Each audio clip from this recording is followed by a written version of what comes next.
생존 우선순위 서바이벌 프라이어리티 2026년 6월 1일자를 진행하겠습니다. 구독, 좋아요도 부탁드립니다. 오늘의 편집 내용입니다.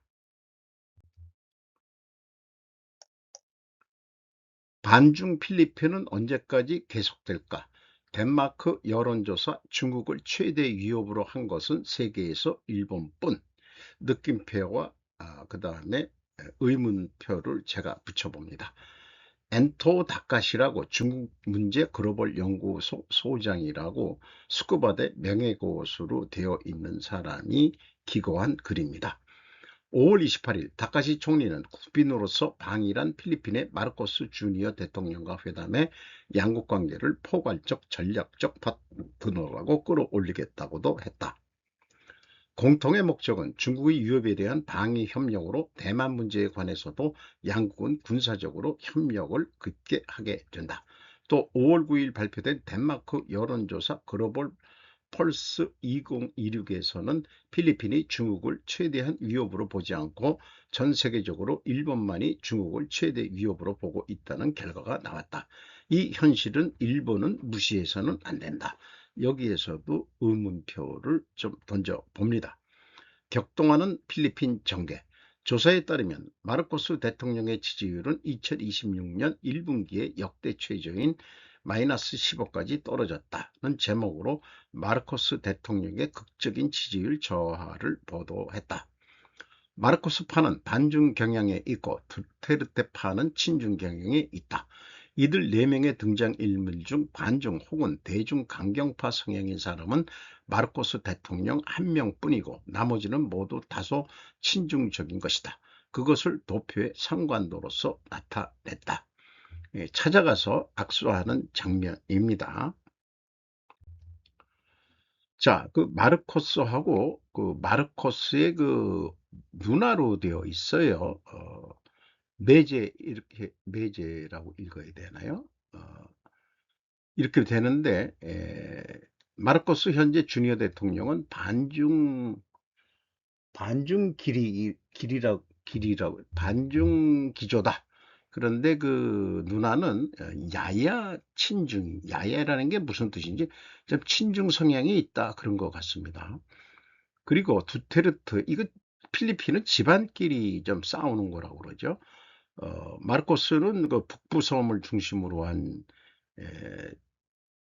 토호라고 그러나요? 토호 출신들이고, 두테르테는 그 남부 섬, 필리핀이 뭐 크게 그 남북으로 2개의 섬으로 되어 있기 때문에 나머지는 군소 섬이겠습니다만은, 어, 그 친중 성향이죠. 그런데 그 딸이 부통령을 현재 하고 있죠. 참 필리핀 국민들도 재밌습니다. 대통령은 에, 마르코스를 뽑아놓고 그 다음에 부통령은 두테르테의 딸을 시켰습니다. 이 두테르테하고 그 다음에 그 마르코스 누나하고 야야 친중 성향이 있다 이렇게 표현을 하고 있습니다. 마르코스 대통령 자신 이란 공격 사실에 중국의 접근. 금년 5월 25일을 비즈니스 월드 온라인은 필리핀은 2040년까지 클린 에너지 목표를 달성하기 위해서 20기가와트의 신규 재생 가능 에너지를 필요로 하고 있다고 보도하고 있다. 미국, 이스라엘이 이란 공격 등을 시작하면서 세계 에너지 시장이 혼란에 빠졌고 연료 수입국의 취약성이 드러난 가운데 필리핀은 바로 재생에너지 자원 수요에 밀려 중국에 의존할 수밖에 없는 상황에 몰렸다. 그래서 금년 3월과 4월 필리핀은 중국의 태양광 패널을 대량으로 구입하기에 이르렀다. 5월 29일의 필리핀의 미디어 인쿼러 비즈니스는 필리핀이 중국에 있어서 태양광 패널의 제2의 시장이라는 표제를 보도하고 있다. 필리핀은 네덜란드에 이은 세계 제2의 태양광 패널 시장이 되었다라고 라고 있다. 대중 강경으로 점쳐지고 있는 마르코스 대통령은 한편으로는 중국과 사이좋게 지내고 있을 뿐 아니라 베이징과의 관계 재설정은 확실하게 일어난다고까지 말하고 있는 것은 놀라운 일이다. 글로벌 펄스 2026 여론조사에서 중국이 최대 위협이라고 응답한 나라는 일본뿐. 당신은 세계에 있어서 어느 나라가 최대의 위협이 되고 있다고 생각합니다.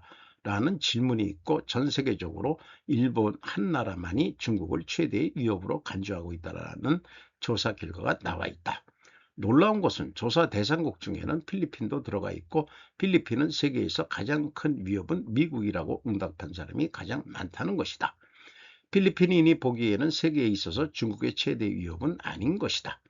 상세한 것은 7월 2일에 출판되는 G2 구상 이기는 것은 미국인가 중국인가로도 썼다. 엔도 다카시 1941년 중국 출생이고 중국 혁명전을 경험하고 1953년에 일본에 귀국을 했다. 그러니까 중국인이네요. 그러니까 이렇게 표현해도 되겠네요. 중국 간첩이란 얘기네. 중국을 최대 위협이라는 것은 어, 느끼는 것은 한국 내에서도 상당합니다. 우크라이나가 러시아보다 우위를 점했습니다. 브래든 콜 뉴스위크 5월 30일자입니다. 블로드미르 젤렌스키 우크라이나 대통령이 자신의 군대가 러시아에 더 많은 진지를 유지하고 더 많은 피해를 입히고 있다고 낙관적으로 평가한 것은 키예프에 대한 미국의 지원이 줄어들면 블라디미르 푸틴이 유리해질 것이라는 우려로 인해 전쟁 운명이 반전되었음을 시사합니다. 무인 항공기의 사용은 감소하는 미국의 원조를 상쇄했습니다. 그런데 알고 보면 사실상 드론은 미국 자본이 들어간 것이나 마찬가지라는 전문가들의 분석이 있죠. 최전선과 러시아 내부 깊숙한 곳에서 드론 공격이 성공적으로 이루어지면서 키이우는 낙관적인 전망을 내놓았습니다. 군사 분석가이자 러시아의 분석 서브스택의 설립자인 조르지 레비시빌리는 뉴스위크와의 인터뷰에서 전쟁의 전반적인 역학관계가 이전 달에 비해 우크라이나에 유리하게 점차 변화하고 있다고 말했습니다. 우크라이나의 상황은 작년보다 현저히 나아졌습니다. 우크라이나 드론 생산 및 공격 강화. 지난 6개월 동안 우크라이나는 드론 분야에서 주도권을 쥐고 있음을 입증했습니다. 라고 런던 정경대학의 싱크탱크인 LSE 아이디어스 뉴 에이지 오브 워 프로그램의 민주적 회복력 책임자인 매튜 아놀드는 말합니다. 우크라이나 군대는 또한 러시아 군대의 철수를 늘리기 위해 전선 작전을 강화하는 한편 러시아 경제를 압박하고 작전 후방의 물류를 방해하기 위해 중거리 공격 캠페인을 확대하고 있다고 그는 덧붙였습니다. 레비실빌리는 현재 우크라이나 군대는 거의 매일 러시아 보급선을 표적으로 삼고 있으며 전쟁을 지지하는 러시아 군사 블로거들조차도 경종을 울리고 있습니다라고 말했습니다. 향후 6개월 중요 우크라이나 제3군단 사령관인 안드리 빌레츠키 장군은 로이터 통신과의 인터뷰에서 키이우가 몇 달 동안 모멘텀을 유지한다면 전선의 이점으로 인해 푸틴은 점령하지 않은 도네츠크 지역을 포기해야 할 수도 있다고 말했습니다. 미국이 지원하는 평화회담에서 러시아는 동부 돈바스 지역에 합병되었다고 주장하는 주 전체를 확보하는 것을 요구하고 있습니다. 키이우는 이것이 용납될 수 없다고 여러 차례 말했습니다. 앨런 머스크가 러시아 군대를 위한 스타링크 위성 기반 인터넷 서비스에 대한 액세스를 차단하기로 결정하면서 상황이 복잡해졌습니다.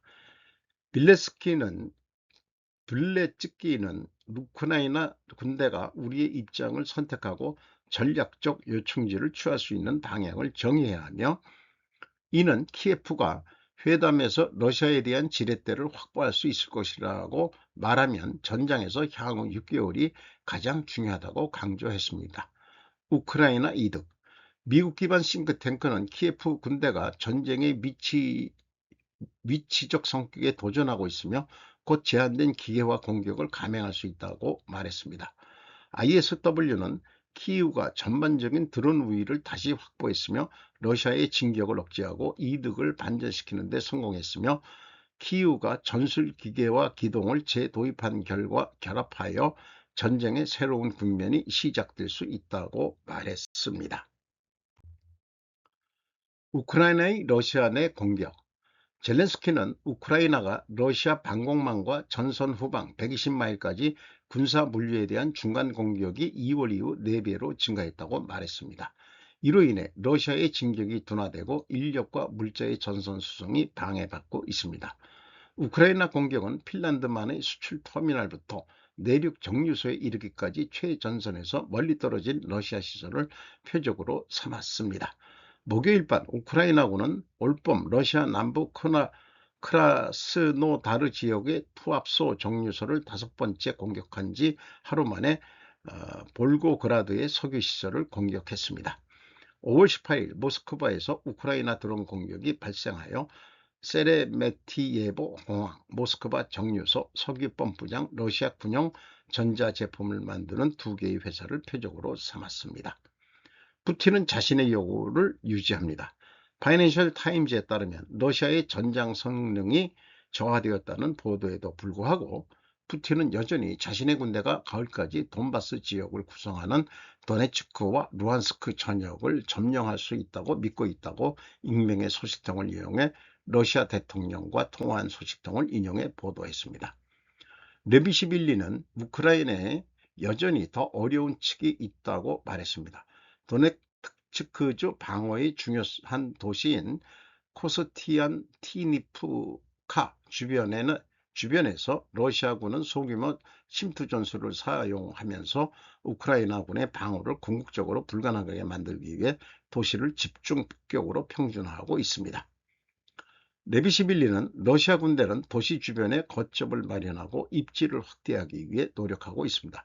점차 도시 지역으로 깊숙이 침투하고 있습니다라고 말했습니다. 그는 도네츠크 전투는 군사적 문제만이 아니라 정치적으로도 상당히 비중을 차지하고 있다고 말하며, 따라서 러시아는 군사적 좌절뿐만 아니라 뭔가 이념 좌절, 이걸 잊어버려서 죄송합니다. 좌절도 겪어야 한다고 말했습니다. 어쨌든 우크라이나가 그렇게 힘이 없는 줄 알았는데, 사실은 이 나토가 다 많이 지원을 그동안에 했고, 미국이 뭐 지원을 뺀다고 했지만 사실상 드론 쪽으로는 자본 투자를 해가지고 우크라이나가 생산한다지만 사실은 미국 자본이라는 설이 있고요. 그걸 통해 가지고 그동안에는 방어 위주로 했다가 이제 공격을 하는데, 주로 러시아의 정유 시설을 파괴함으로써 러시아가 이 중국의 석유를 못 팔아먹게, 물론 러시아의 석유는 시베리아 쪽에서 나오는 게 이제 많이 있겠습니다만은, 어쨌든 러시아를 간접적으로 석유를 못 팔게 되면은 전쟁이 얼마나 가능하겠느냐. 그러니까 러시아의 석유 시설을 공격하는 것으로 그렇게 이해가 됩니다. 일본은 신군국주의를 거부하고 중국이 빠르게 무장하고 있다고 비난합니다. 레위와 준위안용, 로이터 5월 30일자입니다. 싱가포르 5월 31일 로이터. 고이즈미 신지로 일본 방위상은 일요일 일본 정부의 신군사주의에 대한 비난을 거부하고 중국이 투명성이 거의 없는 상태에서 빠르게 군사력을 확장하고 있다고 비판하며 양국 간 긴장 고조를 강조했습니다. 고이즈미 총리가 아니죠. 방위상은 싱가포르에서 열린 샹그리라 대화에서 중국의 대외 접근 방식과 군사 활동은 일본과 국제사회에 동시에 심각한 우려사항이라고 덧붙였습니다. 생각해 보세요. 핵무기와 전략폭격기가 풍부한 나라가 있습니다. 일본에는 그런 무기가 없는데도 일본은 신군국주의라는 별명을 가지고 있습니다. 동준 중국 국방부 장관은 2년 연속으로 자유롭게 움직이는 싱가포르 안보회의에 불참하면서 각국 정상들을 만날 기회를 놓쳤습니다. 이 사진은 제2차 세계대전 종전 80주년을 기념한 베이징 군사 퍼레이드 2025년 9월 3일 중국 베이징 천안문에서 열린 제2차 세계대전 종전 80주년 기념식에서 앞서 중국 사이버 부대들의 리허설을 하고 있다는 사진을 했는데, 이 아시아 안보회의 샹그리라 회의에는 우리 한국 국방상은 안 가는 모양이죠. 그런 국내 뉴스는 뭐 하나 보이지가 않습니다. 어저께는 헤그세스 미 국방장관이 각 나라가 방위비 올리고 한국 방위비 올리는 거에 대해서 칭찬하면서 군사작전을 주도적으로 하게 했다는데 긍정적인 발언을 어저께 소개를 했죠. 그 다음에 이제 또 일본 방위상의 또 고이즈미 방위상의 이제 그 중국에 대한 비난 뉴스가 소개되고 있네요. 역시 일본 내에서도 고이즈미 중국 주장 비난 신형 군국주의는 거짓. 교도통신이 5월 31일 고이즈미 신지로 방위상은 31일 싱가포르에서 열린 아시아 안전보장회의에서 연설했다. 방위력의 발본, 강화에 임하는 다카시 정권의 자세를 신형 군국주의라고 하는 중국의 주장을 강하게 비난했다. 평화국가의 행보는 호의 주장에 흔해 흔들리지 않는다라고 잘라 말하고 의견 차이가 있기 때문에 대화가 필요하다고도 호소했다. 지목을 피하면서 중국을 염두에 두고 핵무기와 전략폭격기를 대량으로 보유하고 있는 나라가 그 어느 것도 가지지 않는 일본을 신형 군국주의라고 부르는 것은 이상하더라고 반론. 평화국가로서의 일본의 걸음은 지역과 국제사회에 의해서 평가되고 있다고 말했다. 불투명한 군비 증강이나 의도가 보이지 않는 행동은 불신과 오산을 초래한다라고 지적. 중국의 동군 국방장관의 회의 결석에 대해 회담의 기회가 없었던 것을 솔직히 유감스럽게 생각한다고 말했다. 중동 정세를 둘러싸고 에너지 수송의 요충지 호르무즈 해협이 이란에 의해 사실상 봉쇄되고 있는 상황에 대해 누구에게도 이익이 되지 않는 것은 분명하다고 강조하며 자유롭고 열린 질서의 중요성을 설파했다.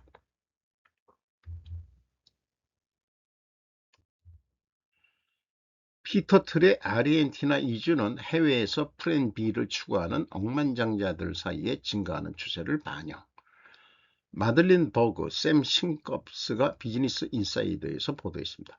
피터 틀이 새로운 버그아웃 지침을 찾는 것 같습니다. 그는 미국의 해안 너머를 바라보는데 혼자가 아닙니다. 페이팔과 팔란티어의 공동 창립자이자 저명한 자유주의자는 그는 아르헨티나에서 더 많은 시간을 보내고 있으며 자녀들을 학교에 등록시키고 부에노스아이레스에서 가장 부유한 지역 중 한 곳에 집을 구입했다고 뉴욕타임즈가 보도했습니다. 초부유층 사이에서 그것은 더 큰 패턴에 맞습니다. 부자들은 여전히 베팅할 가치가 있지만 점점 더 해치가 필요해지는 미국에서의 삶을 죄송합니다. 투자 포트폴리오의 일부처럼 취급하고 있습니다. 주권 다각화에 대한 분명한 추세가 있습니다라고 센티 밀리언의 멤버십 클럽 R360의 창립자 찰리 가르시아는 말했습니다. 새로운 억만장자 핫스팟이 되기 위해 경쟁하는 곳이 많습니다. 작년에는 뉴질랜드는 골든 비자 투자 프로그램에 대한 규정을 완화한 후 미국 내 신청이 급증했습니다. 코스타리카와 태국에서도 고소득 이민자 수가 급증했습니다. 피터 틀이 2026년 4월 23일 부에노스아이레스로의 하비에르 마일리 아르헨티나 대통령과 만나기 위해 떠납니다. 라는 사진을 게재했습니다. 실질적으로 지금 이란 전쟁의 그 전략이나 이런 시나리오는 팔란티어 전쟁 프로그램이 시행한다는 얘기가 많이 있죠. 그런 얘기를 들었습니다.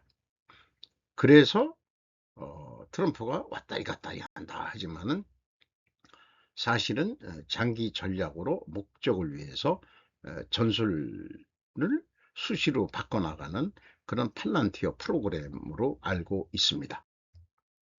그리고 일부 부유한 사람들은 해외에서 제2차 주택을 구입하기보다는 완전히 삶을 옮기고 있습니다. 작년에 사모펀드 리서치 회사 헨리 & 파트너즈에 따르면 유동자산이 100만 달러 이상인 사람들로 정의되는 14만 2천 명의 고액 자산가들이 새로운 국가로 이주했습니다. 그 숫자는 올해 16만 5천을 넘어설 것으로 예상됩니다. 가르시아는 세금이 주요 동기라고 말했습니다. 미국에서 가장 부유한 사람들이 회사를 설립한 캘리포니아에서 입법자들은 캘리포니아에 거주하는 억만장자의 순자산의 일회성 5%의 세금을 부과할 수 있는 투표 제한을 고려하고 있습니다. 뉴욕시는 최근 고급 2차 주택을 겨냥한 페이드 어터 세금을 통과시켰습니다. 가르시아는 여전히 아르헨티나는 이례적인 해지 수달이라고 말했습니다. 이 나라는 인플레이션, 통화위기, 자본 통제, 갑작스러운 법적 변화 등 부유한 가족들이 일반적으로 싫어하는 불안정성의 오랜 역사를 가지고 있습니다. 그 긴장감이 요점일 수 있습니다. 아르헨티나는 다음으로 중요한 마이애미가 될 필요가 없습니다. 억만장자 계층에게는 그들이 계속 열어둘 수 있는 또 다른 문이 있다는 거죠. 그게 뭔지는 잘 모르겠습니다만 틸의 담당자는 논평 요청에 즉시 응답하지 않았습니다. 미국의 부자들이 해외로 이주하더라도 미국 시민권을 유지하면 미국에 대한 세금 의무는 없어지지는 않는다. 미국은 해외에 거주하는 미시민권자 1명의 안전을 위해 움직이는 나라로 알고 있다. 피터 틸이 시민권을 버리지는 않을 것이라고 저는 예상합니다. 프랑스 유명한 배우, 코가 엄청 큰 배우가 있었는데 이름은 기억 안 나지만은 그 프랑스에서도 고소득자의 세금이 왕창 있으니까 아예 그 친구가 러시아 국적을 취득해서 러시아로 넘어가 버렸죠. 지금 어떻게 살고 있는지는 잘 모르겠습니다만은 그렇습니다. 그러니까 피터 틸이 독일계라고 알고 있는데 에, 아르헨티나의 그 2차 대전에 그 독일 나치들이 글로 많이 도망을 갔죠. 모사드가 거기까지 찾아가서 잡아와서 그 법정에 세우는 그런 드라마도 많이 봤습니다. 그 아르헨티나가 그런 나라인데 의외로 독일계 사람들이 아르헨티나에 많이 가 있는 것 같습니다. 그래서 가는 건지 어쩐지 미국 시민권을 포기한다면 미국인이 아닌데 그래도 그 미국에서 사업을 하고 있으니까 미국 정부가 그 프로그램, 전쟁 프로그램을 이용하고 있고요. 어떻게 될지 궁금하네요. 세계를 뒤에서 움직이는 한 사람 중에 하나라고 알고 있습니다. 휴일 거리로 몰려 나오는 신사복 산책, 재택근무나 캐주얼화로 기회가 줄어든 정장 굳이 매력을 발산한다. 요미우리 신문이 5월 31일 4월 중순의 토요일에 삿포로시의 오도리 공원에서 정장 애호가가 모여 거리를 걷는 이벤트 양복 산책이 열렸다. 유려한 재단이 특징인 나폴리 스타일, 어깨가 팽팽하고 단단한 분위기의 브리티시 스타일 등 이탈리아에서도 행진이 있었다고 주문 제작은 수요가 증가하고 있다. 그러니까 그 대량 생산되는 그런 신사복 말고 맞춤 정장 그 좀 비싸겠죠. 그런 거를 입고서 얘네들 참 일본 경제가 힘들다 하면서도 또 이런 부류들이 있네요. 역시 그 중절모를 쓰면은 요즘은 약간 촌스럽게 보이는 것 같기도 하지만 겨울에는 그 중절모를 좀 쓰는 것도 괜찮지 않겠냐. 그렇게 생각이 들어갑니다. 뭐 특이한 하나의 그런 어떤 이벤트성이겠네요. 명목 경제 성장률 10%대 전망, 건전성 지표 개선론도 솔솔. 강정호 위키리크스 한국 5월 31일 한국은행 실질 경쟁 성장률 전망치 2%서 2.6%로 상향. 가계비치 비율 2030년까지 80% 수준 축소에 호재될 듯. 국가 채무 비율 상승폭 축소 관측. 정부 재정 운신폭 확대. 정부는 작년 9월 국회에 제출한 국가재정운영계획서에서 올해 국가 채무가 1,415조 2천억 원으로 늘어나 GDP 대비 비율이 51.6%로 4%포인트 높아질 것으로 내다봤다. 반도체 호조로 한국 경제는 성장률 소득 증가율 괴리는 심각. 대만만의 문제가 아니다. 대만에 대한 문제가 어저께 또 소개를 했습니다만은 거의 유사하게 움직이는 것 같습니다. 1분기 가계 실질소득 월평균 462만원 전년 대비 소폭 증가. 실질 국내 총생장 성장률은 3.6% 기록. 소득 증가율과 괴리. 2분위, 3분위 소득 증가율 1분기 기준 2020년 이후로 최저. 반도체 산업에 힘입어 한국 경제는 성장했지만 가계소득 증가율은 미비해 성장률과 소득 증가율 간 격차가 2년 만에 최대 규모로 벌어진 것으로 나타났다. 31일 국가 데이터처의 가계 동향에 따르면 1분기 가계의 실질소득은 월평균 462만 8,718원으로 1년 전보다 0.4% 늘어났다. 이란은 트럼프가 접근을 강화함에 따라 미국을 신뢰하지 않는다고 말합니다. 워싱턴, 테헤란, 베이루트, 예루살렘 네 군도 AF팀이 의견을 모은 내용입니다. 5월 31일 이란의 수석 협상가는 일요일 미국이 이란의 권리를 완전히 확보하지 않으면 미국과는 어떠한 협상에도 동의하지 않을 것이라며 미국을 신뢰해서는 안 된다고 경고했습니다. 모하마드 발거 갈리바프의 발언은 도널드 트럼프 미국 대통령이 이란에 더 강력한 평화 제안을 보냈다는 보도가 나오면서 양측이 여전히 닫아야 할 균열을 강조하면서 나왔습니다. 초안을 추가로 수정하면 날카로운 수사와 간헐적인 폭력 사태로 점철된 몇 주간의 치열한 협상 끝에 중동 정책을 공식적으로 종식하고 호르무즈 해협을 재개하기로 한 합의가 더욱 지연될 수 있습니다. 도널드 트럼프 대통령은 이란 핵무기 개발을 막고 봉쇄된 호르무즈 해협 켄트 이게 뭐 니시무라라고 뭐 이렇게 되어 있는 데 재개하는 것이 모든 협상의 우선순위라고 했습니다. 강요회의 중에 루비오 국무장관이 트럼프를 글쎄 심각하게 쳐다보고 있는 건지 어떤지 완전 충성맨으로는 알고 있습니다. 트럼프에 대한.